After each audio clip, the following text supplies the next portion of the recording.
Superstar Jeddah. জিদ্দার জন্য সব megastar ফেগাস্টার লাগে না, সুপারস্টার হলেই যথেষ্ট ভাই। জিদ্দা বাংলা ইন্ডাস্ট্রির বস, বস ছিল, বস থাকবে। জিদ্দা আমাদের বুকে আছে ভাই। এই মানুষটাকে প্রচুর ভালোবাসি এবং প্রায় প্রত্যেকেই ভালোবাসে, কারণ জিদ্দা মানুষটাই অন্যরকম ভাই। আজ পর্যন্ত কোনো কালি দাগ নেই এর, কারোকে নিয়ে কোনো খারাপ মন্তব্য কিচ্ছু না। নিজের মতো করে সিনেমা বানায়, নিজের মতো করে থাকে, ফ্যামিলি নিয়ে থাকতে ভালোবাসে এবং মানুষের পয়সার দাম কিন্তু বোঝে ভাই এই মানুষটা। সাধারণ মানুষের পয়সার দাম। এখন দেখতে পাচ্ছি জিদ্দা মাচা করছে ওই ভাঙা হাত নিয়ে। আমরা জানি জিদ্দা তার আপকামিং সিনেমা কেউ বলে বিপ্লবী কেউ বলে ডাকাতের একটা স্টান্ট করতে গিয়ে তার হাতে একটা ইনজুর্ড হয়েছে। বেশ ভালোই ইনজুর্ড হয়েছে দেখতে পাচ্ছি। হাতে ব্যান্ডেজ ফ্যান্ডেজ রয়েছে। ওই ব্যান্ডেজ হাতেই মাইক ধরছে, ডায়লগ বলছে, নাচ করছে, মানে মাচা করে যাচ্ছে ভাই। একের পর এক স্টেজ শো করে যাচ্ছে। কারণ কি? কারণ এগুলো বুকিং করেছে। সাধারণ মানুষের পয়সা আছে ভাই, না বলে দিলে তাদের একটা ইমোশন নিয়ে ছেলে খেলা হবে। জিদ্দা সাধারণ মানুষের এই টাকার মূল্যটা বোঝে, ইমোশনটা বোঝে। তাই দেখো ওই ভাঙা হাত নিয়ে কিন্তু এখনো স্টেজ শো করে যাচ্ছে।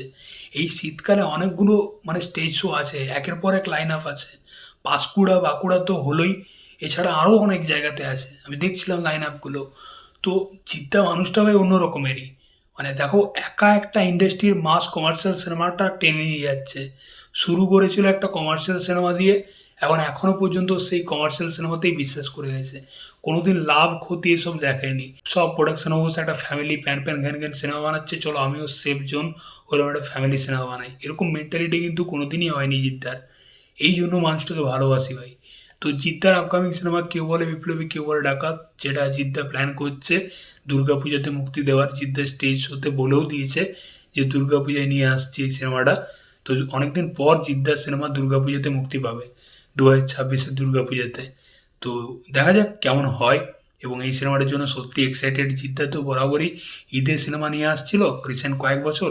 ঈদে কিন্তু সেরকমভাবে বক্স অফিস সেরকমভাবে সাকসেস পাচ্ছিল না, এবং ঈদে সেরকমভাবে দর্শক কিন্তু যায় না। ওই একটা দিনই ছুটি থাকে, একটা দুটো দিন। কিন্তু পুজোতে একটা হিউজ সংখ্যক বাঙালি দর্শক সিনেমা হলে যায়, একটা লম্বা ছুটি থাকে। তো যদি ওই টাইমে নিয়ে আসে, মানে মোটামুটি একটা সিনেমা কিন্তু ওয়ার্ক করে যায় ওই টাইমে। এবং জিদ্দার একটা হিউজ ফ্যান ফলোয়িং আছে। তো এত বছর পর পুজোতে তার সিনেমা আসছে। লাস্ট এসেছিল অভিমান সিনেমাটা, যেটা খুব একটা ভালো সিনেমা কিন্তু ছিল না, বক্স অফিসে সেরকমভাবে পারফর্মও করতে পারেনি।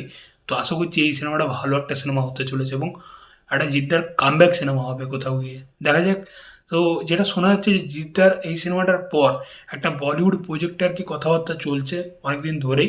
বলিউড একটা সিনেমাতে তাকে সাইড হিরো বা ভিলেনের চরিত্রে আমরা দেখতে পেতে চলেছি, সেরকমটাই আপডেট রয়েছে।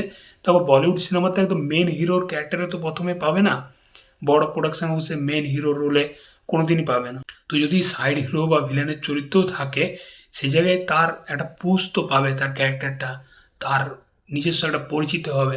এমনিতেই পরিচিত হয়ে গেছে। খাকি দ্য বেঙ্গল চ্যাপ্টার একটা প্যান ইন্ডিয়া হিট হয়ে গেছে ভাই, প্যান ইন্ডিয়া সুপার হিট। মানে সালমান খানও পর্যন্ত সেটা নিয়ে প্রশংসা করেছে। তো জিদ্দা এখন প্যান ইন্ডিয়া স্টার হয়ে গেছে। তো বলিউডে একটা প্রজেক্ট নিয়ে কথাবার্তা চলছে অনেকদিন ধরেই। দেখা যাক এই প্রজেক্টটা আদৌ কনফার্ম কবে হয় সেটাই দেখার। এবং যেটা শোনা যাচ্ছে যে জয়দীপ মুখার্জি, কলকাতার ডিরেক্টর জয়দীপ মুখার্জি, যে বেশিরভাগই আর কি সিরিজ বানায়, তো সেই জয়দীপ মুখার্জি রিসেন্টলি একটা ইন্টারভিউ দিয়েছে এবং সেখানে সে বলেছে যে জিদ্দার সাথে তার একটা প্রজেক্ট, একটা সিনেমা নিয়ে কথাবার্তা চলছে ইনিশিয়াল স্টেজে। এখনও পর্যন্ত কোনো কনফার্মেশন জিদ্দা দেয়নি। তো দেখা যাক, এটা যদি হয় তাহলে খুবই ভালো হবে। জয়দীপ মুখার্জিও কিন্তু খুব ভালো ডিরেক্টর, অ্যাকশন থ্রিলার সিনেমা কিন্তু ভালো বানায়, বেসিক্যালি থ্রিলার সিনেমা আর কি ভালো বানায়। তো দেখা যাক এই প্রজেক্টটা হয় কিনা। এবং লায়ন যে সিনেমাটা হওয়ার কথা ছিল ডিরেক্টর রায়া রফির সাথে, এখন এই সিনেমাটার কথা ভুলে যাও বস। কারণ রায়া রফি বাংলাদেশের ডিরেক্টর।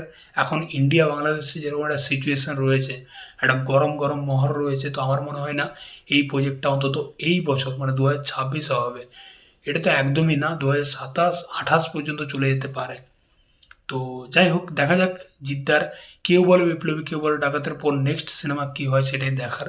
সত্যি এক্সাইটেড বস জিদ্দার সিনেমার জন্য, কারণ জিদ্দা খুবই কম সিনেমা করে। তো জিদ্দার সিনেমার জন্য একটা এক্সাইটমেন্ট থাকে যে জিদ্দা কী সিনেমা করছে, কার সাথে সিনেমা করছে, এটা এক্সাইটমেন্ট থাকে কিন্তু জিদ্দার সিনেমার জন্য। যাই হোক, তো দেখা যাক কেউ বলে বিপ্লবী কেউ বলে ডাকাতের পর জিদ্দার আপকামিং সিনেমা কী হয় সেটাই দেখার। তো তোমাদের মতামত কিন্তু অবশ্যই জানিও এই বিষয় নিয়ে। তোমাদের কি মনে হয় কোন সিনেমাটা জিদ্দার নেক্সট সিনেমা হতে পারে এই বিপ্লবী ডাকাতের পর? অবশ্যই কিন্তু কমেন্টে জানিও। চলো দেখা হচ্ছে, টাটা। চ্যানেলটাই নতুন হয়ে থাকলে কিন্তু অবশ্যই সাবস্ক্রাইব করে যাবো।